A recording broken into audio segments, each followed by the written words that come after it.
So people out there who are kind of questioning and disappointed in the way this season played out, what do you want to say to them? I'm disappointed too. No one's more disappointed than I am in how the season's turned out. But I felt like some of these things are out of our control, and that happens as a coach.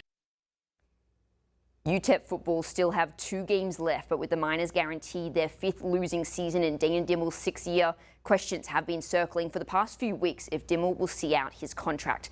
Dimel took over the program in 2018 and virtually had to rebuild it from the ground up after the Miners went 0-12 the season before.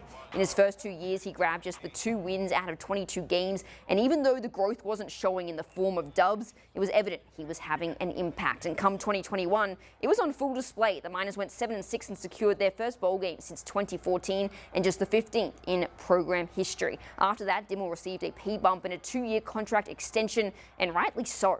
That contract isn't set to expire until the end of next season, but after back-to-back years with his best roster of players here at UTEP and expectations at an all-time high and only disappointment to follow, it's hard to see that happening.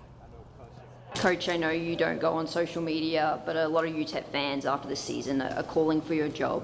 Why do you think you should see out your contract at the very least? I'm not going to answer that question. With all the injuries we had, I think that's a very unfair question to ask. Thank you.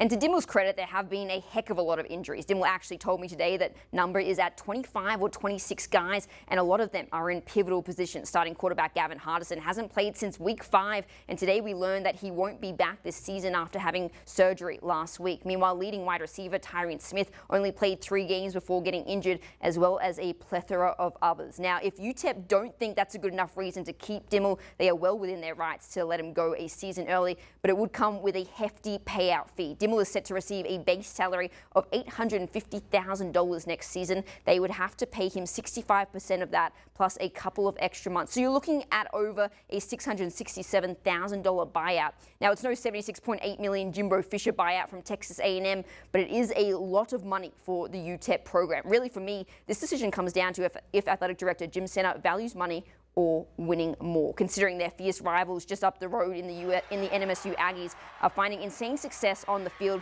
with back-to-back bowl games and a Conference USA title berth in their first year in the league, something UTEP hasn't achieved in their 19 years. It's hard not to see Center going the way of winning. I asked him today if he's had any conversations with Dimel in recent weeks about his future with the program, and he told me he hasn't. I fully expect Dimel, at the very least, will finish out the remaining 2 games, but then it'll come down to Center and what he chooses to do.